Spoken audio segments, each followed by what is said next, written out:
আলাইকুম ওয়া রাহমাতুল্লাহি ওয়া বারাকাতুহু। উপস্থিত হাজিরিন, আলোচ্য বিষয় রাসূল সাল্লাল্লাহু আলাইহি ওয়াসাল্লামের নামাজ বনাম প্রচলিত হানাফিদের নামাজ। আমরা কথা বলবো ওযু থেকে শুরু করে সালাম ফিরানো পর্যন্ত। রাসূল সাল্লাল্লাহু আলাইহি ওয়াসাল্লামকে পাঠানো হয়েছে তার অনুসরণ করার জন্যে, তার আনুগত্য করার জন্যে, তার আদর্শ মেনে নেওয়ার জন্যে, রাসূলের তরিকায় সমস্ত ইবাদত করার জন্যেই আল্লাহ রাব্বুল আমিন মুহাম্মদ সাল্লাল্লাহু আলাইহি সাল্লামকে পাঠিয়েছেন। সুনান আবু দাউদে সহিহ সনদে একটি হাদিস বর্ণিত হয়েছে, মুহাম্মদ রাসূলুল্লাহ সাল্লাল্লাহু আলাইহি ওয়াসাল্লাম বলেছেন, আমি গোটা মানব জাতির জন্য শিক্ষক। আল্লাহ রাসূল বলছেন, আমি গোটা মানব জাতির জন্য শিক্ষক। তাহলে যেহেতু তিনি আমাদের শিক্ষক, তিনি আমাদের রসুল, তিনি আমাদের নেতা, তিনি আমাদের আদর্শ, তার আনুগত্য আমরা করব, তার বাইরে আমরা যাব না। তার আনুগত্যের বাইরে আমরা যাব না। যদি আমরা তার আনুগত্যের বাইরে যাই তাহলে আল্লাহ রাব্বুল আলামিন বলছেন, তোমরা তার আনুগত্য করলে না, তোমরা তার আনুগত্য করলে না।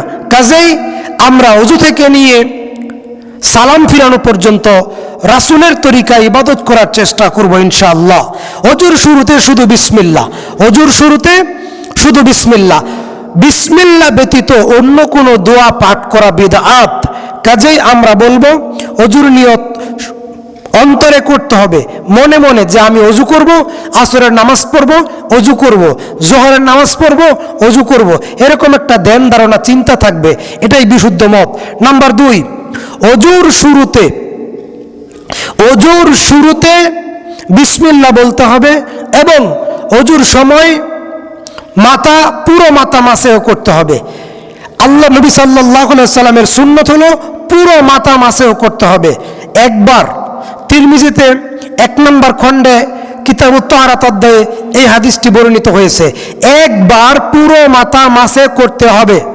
এবং আল্লাহ রাব্বুল আমিন কথাই বলছেন সূরা মায়েদার প্রথম অংশে। অতঃপর আমরা দেখতে পাই হানাফি মাযহাবের লোকেরা মাথার 4 ভাগের 1 ভাগ মাসে করে।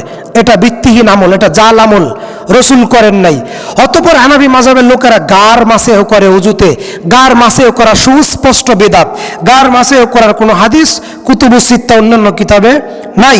অতঃপর আমাদের দেশের লোকেরা মনে করে ওযু ভেঙে যায় রক্ত বের হইলে। এই হাদিসটি সুস্পষ্ট জাল। 1 নম্বর খণ্ডের 157 নম্বর হাদিস, 1 নম্বর খণ্ডের 157 নম্বর হাদিস আবু দারকুতনিতে বর্ণিত হয়েছে, রক্ত বের হলে ওযু ভঙ্গ হয় না। অতঃপর আমার দেশের লোকেরা ওযু করার পর আকাশের দিকে হাত তুলে কালেমায়ে শাহাদাত পড়ে। এটা একটা ভিত্তিহীন আমল, এটা সুস্পষ্ট ভিত্তিহীন আমল, এটা সুস্পষ্ট ভিত্তিহীন আমল। মুনতাখাব হাদিসের কিতাবে 293 নম্বর পৃষ্ঠায় বর্ণিত হয়েছে। এটা সহিহ হাদিসে নাই, মুনতাখাব হাদিস গ্রন্থে 293 নম্বর পৃষ্ঠায় বর্ণিত হয়েছে, ওযু করার পরে আকাশের দিকে হাত তুলে কালিমায়ে শাহাদাত পাঠ করতে হবে। এটা জাল হাদিস। তারপরে আমাদের দেশের লোকেরা মনে করে জান্নাতের চাবি হচ্ছে নামাজ। আমাদের দেশের লোকেরা কি মনে করে? জান্নাতের চাবি হচ্ছে নামাজ। এটা সুস্পষ্ট দুর্বল জাল হাদিস, তিরমিজির 4 নম্বর হাদিস। অথবা আমার দেশের হানাফি মসজিদগুলোতে এক পাশে আল্লাহ, এক পাশে মোহাম্মদ, এক পাশে মোহাম্মদ আর এক পাশে আল্লাহ লেখা থাকে, যেটা সম্পূর্ণ শিরক, বড় শিরক। এদেশের মুফতি, মুহাদ্দিস, বক্তা, মুফাসসির, শাইখুল হাদিস, খতিব, ইমাম, হানাফি মাযহাবের সবাই সকল মসজিদে এক পাশে আল্লাহ, এক পাশে মোহাম্মদ লেখা থাকে। এটা সুস্পষ্ট ভিত্তিহীন জাল শিরকি কুফরি চিন্তা ভাবনা। কাজেই এ থেকে বেরোয় আসতে হবে। আল্লাহর কসম, কোনো হানাফিদের সাথে আমাদের ব্যক্তিগত কোনো দুশ্মনী নাই, ব্যক্তিগত কোনো আক্রোশ নাই। আমরা সংশোধনের জন্য অনলাইন ভিত্তিক দাওয়াতি কাজ করে যাচ্ছি ইনশাআল্লাহ। তারপরে আমাদের দেশে সবচাইতে বড় কথা যেটা, মাযহাবপন্থী লোকেরা, হানাফি মাযহাবের লোকেরা, ভাইয়েরা আমার, মসজিদে ঢুকেই বসে পড়ে। মসজিদে ঢুকেই কি করে? বসে পড়ে। অথচ সহিহ বুখারীতে এই মর্মে 444 নম্বর একটি হাদিসে বর্ণিত হয়েছে, যখন মসজিদে প্রবেশ করবেন তখন ওই 2 রাকাত নামাজ পড়বেন, যখন এই মসজিদে প্রবেশ করবেন 2 রাকাত নামাজ পড়বেন। কিন্তু হানাফি মাযহাবের লোকেরা মাযহাব মানে এজন্যই এই আমল করে না। হানাফি মাযহাবের লোকেরা মসজিদের উপরে এক কোণায় লাল বাতি, হলুদ বাতি, লাল বাতি জ্বলাকালীন সময় সুন্নত নামাজ পড়া নিষেধ। এই বেটা বেয়াদব, নির্বোধ, তুমি কি হাদিস বোঝো না? খুতবা চলাকালীন মসজিদের নববীতে মুহাম্মদ সাল্লাল্লাহু আলাইহি সাল্লাম খুতবা দিচ্ছেন, এমন সময় একজন সাহাবী মসজিদের ভিতরে প্রবেশ করলেন। বুখারীর বর্ণনা, আল্লাহ রাসূল বললেন খুতবায় দাঁড়িয়ে আল্লাহ রাসূল বললেন, দাঁড়াও, আগে 2 রাকাত নামাজ পড়ো, তারপরে বসো। আর তোমার মসজিদে কি হয়? এক কোণায় লাল বাতি, এক কোণায় হলুদ বাতি। লাল বাতি জ্বলাকালীন সময় সুন্নত নামাজ চলবে না। এই যে ভিত্তিহীন আমল, এই যে ভিত্তিহীন বিদআত, এগুলো কে জাতিকে বুঝাবে, কে এই দাওয়াত দিবে? আমরাই দিয়ে যাচ্ছি ইনশাআল্লাহ। অতঃপর হানাফি মাযহাব মানার কারণে মসজিদে মহিলাদেরকে যেতে দেওয়া হয় না। হানাফি মসজিদে মহিলাদেরকে যেতে দেওয়া হয় না, বাধা দেওয়া হয়। কেন? অথচ আল্লাহ রাসূল সাল্লাল্লাহু আলাইহি ওয়াসাল্লাম বলছেন, সহিহ বুখারীর 870 নম্বর হাদিস, এটা সহিহ বুখারীর 870 নম্বর হাদিস, মসজিদে মহিলারা যাবে, নামাজ পড়বে জামাতের সাথে। আল্লাহর নবীর জীবদ্দশায় ছিল, খলিফাদের জীবদ্দশায় ছিল, ইমামদের জীবদ্দশায় ছিল, মসজিদ নারী পুরুষ সবার জন্য, সুবহানাল্লাহ। অথচ মাযহাব মানার কারণে মসজিদে মহিলাদেরকে যেতে দেওয়া হয় না, নিষেধ করা হয়। এই দেশের বড় বড় মুফতিরাই নিষেধ করে। সহিহ বুখারীর 870 নম্বর হাদিস, তারা মাযহাব মানার কারণে হাদিসের বিরুদ্ধে যায়।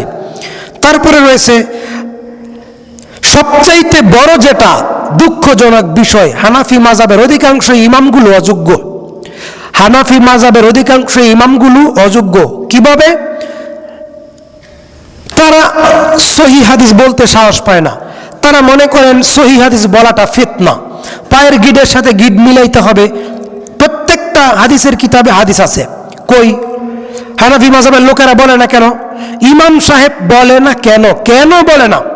ফাঁকা জায়গা রেখে দাঁড়ায়, এটা শয়তানের আমল, এটা হানাফি মাযহাবের আমল। নবীর আমল হচ্ছে পায়ের গিডের সাথে গিড মিলাইয়া দাঁড়াতে হবে। তাহলে দেখেন, তারা নবীর তরিকায় নামাজ আদায় করে না। অতঃপর হানাফি মাযহাবের লোকেরা আউয়াল ওয়াক্তে নামাজ পড়ে না। রাসূল সাল্লাল্লাহু আলাইহি ওয়াসাল্লামকে জিজ্ঞেস করা হলো, আল্লাহর নিকট সবচাইতে প্রিয় আমল কোনটি? আল্লাহ রাসূল বলেন, আস-সালাতি আলা ওয়াক্তিহা, সময় মতো নামাজ পড়া আল্লাহর কাছে প্রিয় আমল। সময় মতো নামাজ পড়া কার কাছে প্রিয় আমল? আল্লাহর কাছে প্রিয় আমল। অথচ দেখেন হানাফি মাযহাবের লোকেরা মাযহাব মানার কারণে দেরি করে সালাত আদায় করে, হাদিস মানতে পারে না মাযহাব মানার কারণে। এগুলো আমরা বললে কি আমরা দোষী হয়ে যাই? এগুলো বললে শুধু আমাদেরকে গালিগালাজ করবে, বলবে আমরা ওহাবি হয়ে গেছি, বলবে আমরা লামাযহাবি হয়ে গেছি, নাউজুবিল্লাহ। অথচ তারা হাদিস অস্বীকার করে, অমান্য করে, হাদিস মানতে পারে না। এবং তারা কি করে? জায়নামাজে যখন দাঁড়ায় তখন জায়নামাজের দোয়া পড়ে, ইন্নী ওয়াজ্জাহাতু ওয়াজহিয়া লিল্লাযী ফাতারাস সামাওয়াতি ওয়াল আরদা হানিফা ওয়া মা আনা মিনাল মুশরিকিন। আল্লাহর কসম, কোন সহিহ হাদিসে সহিহ সনদে এটা বর্ণিত হয়নি যে আল্লাহর নবী এবং সাহাবায়ে কেরাম যখন জানাজার জায়নামাজে দাঁড়াইতেন তখন এই আয়াত পড়তেন। এটা প্রমাণিত নয়। তবে ভারতের আলেম আশরাফ আলী থানভী রহমতুল্লাহি আলাইহি তিনি তার কিতাবে এটা উল্লেখ করেছেন, কিন্তু তিনি কোনো সহিহ রিওয়ায়াত, সহিহ প্রমাণ দিতে পারেন নাই। এই দেখেন জাল হাদিসের উপর প্রতিষ্ঠিত হানাফির সালাত। অতঃপর হানাফি মাযহাবের লোকেরা যখন কি করে? মসজিদে দাঁড়ায়, নামাজে দাঁড়ায়, ফাঁকা জায়গা রাখে, তারপরে তারা নামাজের নিয়ত পড়ে, নাওয়াইতু আন অনুসাল্লিয়া লিল্লাহি তাআলা আরবা রাকাত ইত্যাদি ইত্যাদি। এইভাবে নিয়ত আল্লাহর নবী কোনো দিন পড়েন নাই, সাহাবায়ে কেরাম পড়েন নাই, কোনো ইমাম পড়েন নাই। মুখে নিয়ত অন্তরের বিষয়, মুখে পড়ার বিষয় না। মুখে নিয়ত পড়লেই পাপ হবে, মুখে নিয়ত পড়লেই গুনাহ হবে। বুঝতে পারছেন কিনা? মুখে নিয়ত পড়লেই গুনাহ হবে। অথচ তারা নিয়ত পড়ে, ইমামও পড়ে, মুসল্লিও পড়ে। অথচ 10 বছর পড়াশোনা করে দাওরা হাদিস পাশ করেছেন, 25 বছর যাবত ইমামতি করেন, সহিহ হাদিস নিজেও শিখে না, মুসল্লিকেও শিখায় না। তাহলে মুখে নিয়ত করা যাবে না, কাতারে ফাঁকা জায়গা রাখা যাবে না, ফাঁকা জায়গা বন্ধ করে করে দাঁড়াতে হবে। তারপরে এবার হাত বাঁধবেন কোথায়? বুকের উপর হাত বাঁধার সকল হাদিসগুলো সহি। 479 নম্বর হাদিস, আপনারা জানেন না? 479 নম্বর হাদিস ইবনে খোজাইমা কিতাবের, আবু দাউদের 1 নম্বর খণ্ডের 759 নম্বর হাদিস, মুসনাদে আহমদে বর্ণিত হয়েছে, সুনান ও নাসাইতে বর্ণিত হয়েছে। বুকের উপর হাত বাঁধার হাদিসটা সহি, এবং সহিহ বুখারীতে 740 নম্বর হাদিস, বুকের উপর হাত বাঁধার হাদিসটা সহি। এখন এদেশের ইমামরা বলবে যে আমরা তাদের বিরুদ্ধে বলি, এদেশের বক্তারা বলবে যে আমরা তাদের বিরুদ্ধে বলি। সহিহ সুনান আবু দাউদে 756, 57, 58 তিনটা হাদিসই দুর্বল, তিনটা হাদিস ভিত্তিহীন, জাল। নাবির নিচে হাত বাঁধার হাদিস জাল, নাবির নিচের হাত বাঁধার হাদিস জাল। আবু দাউদের 756, 57, 58 আমরা তো জাল বলি নাই। ইমাম আবু দাউদ বলছেন, ইমাম আহমদ ইবনে হাম্বলকে বলতে শুনেছি, তিনি বলেছেন বুক নাবির নিচের হাত বাঁধার হাদিস জাল। এই দেখেন ইমামগণ বলেছেন, আমরা তো বলি নাই। তারপরে তারা সূরা ফাতিহা নামাজ পড়ে না, সূরা ফাতিহা পড়ে না। আল্লাহ রাসূল সাল্লাল্লাহু আলাইহি ওয়াসাল্লাম বলছেন 756 নম্বর হাদিস সহিহ বুখারীর, লা সালাতা লিমান লাম ইয়াকরা বিফাতিহাতিল কিতাব, যে ব্যক্তি নামাজে সূরা ফাতিহা পড়ে না তার নামাজ হয় নাই, যে ব্যক্তি নামাজে সূরা ফাতিহা পড়ে না তার নামাজ হয় নাই, যে ব্যক্তি নামাজে সূরা ফাতিহা পড়ে না তার নামাজ হয় নাই। আল্লাহর নবী বলছেন এই কথা, 756 নম্বর হাদিস সহিহ বুখারীর। এখন মাযহাব মানার কারণে, হানাফি মাযহাবের অনুসরণ করার কারণে হাদিস মানতে পারেন না। দলিল দেন যে আল্লাহ বলছেন ওয়া ইযা কুরিয়াল কুরআনু ফাসতামিউ লাহু ওয়ানসিতু লাআল্লাকুম তুরহামুন, যখন তোমাদের সামনে কোরআন তেলাওয়াত করা হয়, নামাজে সূরা ফাতিহা পড়া হয়, তখন মুসল্লিরা নীরবে তেলাওয়াত শুনবে। আল্লাহর কসম, কোন তাফসীরের কিতাবে, তাফসীরে তবারি, তাফসীরে জালালাইন, তাফসীর ইবনে জাবির, তাফসীর ইবনে কাসির, তাফসীরে তাফহিমুল কোরআন, তাফসীরে শব্দে শব্দে আল কোরআন, তাফসীর রুহুল মানিতে, কোন গ্রন্থে, তাফসীরে কাবিরে এই কথা বলা হয় নাই যখন সূরা ফাতিহা পড়বে তখন তোমরা নীরবে শোনো, সূরা ফাতিহা পড়ো না, এটা বলা হয় নাই।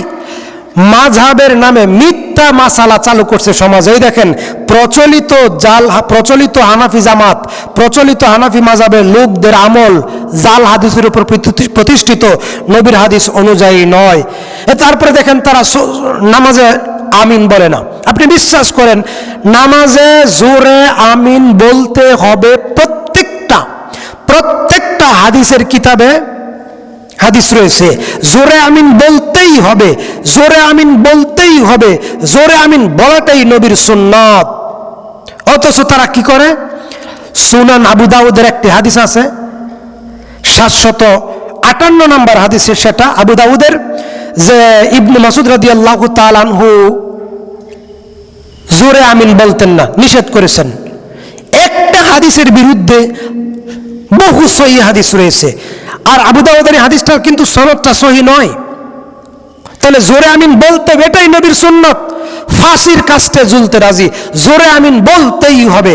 আল্লাহর নবী বলছেন, যখন আমার উম্মত সুন্নত ছেড়ে দিবে, কেউ যদি একটা সুন্নত জীবিত করে, একটা সুন্নতের উপর আমল করে, 50 জন শহীদ সাহাবীদের সমান নেকি পাবে, 50 জন শহীদ সাহাবীদের সমান নেকি পাবে। সুবহানাল্লাহ। তাহলে নীরবে আমিন বলার একটা সহিহ হাদিস নাই, নীরবে আমিন বলার একটা সহিহ হাদিস নাই। রফুল ইয়াদাইন করতেই হবে, নবী করেছেন, রফুল ইয়াদাইন করতেই হবে। 55 জন সাহাবী থেকে প্রায় 390টি সহিহ হাদিস বর্ণিত হয়েছে। ইমাম বুখারী আলাদা একটা কিতাব রচনা করেছেন রফুল ইয়াদাইনের ব্যাপারে, অথচ সেই হাদিসগুলো তাদের চোখে পড়ে না। কেন পড়ে না? মাযহাব মানার কারণে। হানাফি মাযহাবের অধিকাংশ হাদিস জাল, যেই হাদিসের উপর ভিত্তি করে তারা নামাজ পড়ে অধিকাংশ হাদিস জাল। নবীজি সাল্লাল্লাহু আলাইহি ওয়াসাল্লাম বলছেন, যারা তাড়াতাড়ি রুকু দেয়, যারা তাড়াতাড়ি সিজদা যায়, যারা নামাজ এবং নামাজের রুকু এবং সিজদা তাড়াতাড়ি দেয়, তাড়াহুড়া করে, তারা নামাজ চোর, তারা নামাজ চোর, তারা নামাজ চোর। সিজদায় যাওয়ার সময় তারা মাটিতে আগে হাঁটু রাখে, এই হাদিস দুর্বল, এই হাদিস জাল, এই হাদিস ভিত্তিহীন। সিজদায় যাওয়ার সময় আগে হাত রাখতে হবে, তারপর হাঁটু রাখতে হবে। এইভাবে করে করে হানাফি মাযহাবের লোকেদের সালাত আমরা বলবো আপনারা আমাদের দুশমন নয়, আমরাও আপনাদের দুশমন নয়। আপনারাও মুসলিম, আমরাও মুসলিম। আপনারা যাকে নবী মানেন আমরাও তাকে নবী মানি, আপনারা যেই কোরআন মানেন আমরাও সেই কোরআন মানি। আপনাদের রব যে আল্লাহ, আমাদের রব সেই আল্লাহ। আপনাদের কেবলা যেটা, আমাদের কেবলা সেটা। তবে বলবো ইসলামের নামে কোনো মানুষের অনুসরণ করবেন না, কোনো ইমামের অনুসরণ করবেন না, কোনো পীর বুজুর্গের অনুসরণ করবেন না। অনুসরণ করবেন আল্লাহ নবী সাল্লাল্লাহু আলাইহি সাল্লামের। ইমামের কথায়, বক্তার কথায়, হুজুরের কথায় ধর্ম চলে না। ধর্ম চলে আল্লাহর কথায়, ধর্ম চলে আল্লাহ রসুলের কথায়। শোনেন, আপনি ইমামের কথা দিয়ে ধর্মকে মাপবেন না, ধর্ম দিয়ে ইমামকে মাপবেন। ইমামের কথা দিয়ে কোরআন হাদিস যাচাই করবেন না, কোরআন হাদিস দিয়ে যাচাই বাছাই করেন। কোরআন হাদিসের আওতায় যদি ইমাম পড়ে তাহলে ইমাম, বক্তা, মুহাদ্দিস ঠিক। যদি কোরআন হাদিসের ভিতরে নাই তাহলে নাই, বাত। আল্লাহ বলছেন ফাসআলু আহলা যিকরি ইন কুনতুম লা তা'লামুনা বিল বাইয়িনাতি ওয়াজ জুবুর। যারা জানে না তারা, যারা জানে তাদেরকে জিজ্ঞেস করে সঠিকটা জেনে নবীর তরিকায় ইবাদত করো, নবীর তরিকায় নামাজ পড়ো। আল্লাহ রাসূল বলছেন যার নামাজ ঠিক তার দুনিয়াও ঠিক, পরকালও ঠিক। যার নামাজ ঠিক না তার দুনিয়াও ঠিক না, পরকালও ঠিক না। আল্লাহ তুমি এই মুসলিম জাতিকে নবীর তরিকায় ইবাদত করার তৌফিক দান করো, আমিন। আসসালামু আলাইকুম।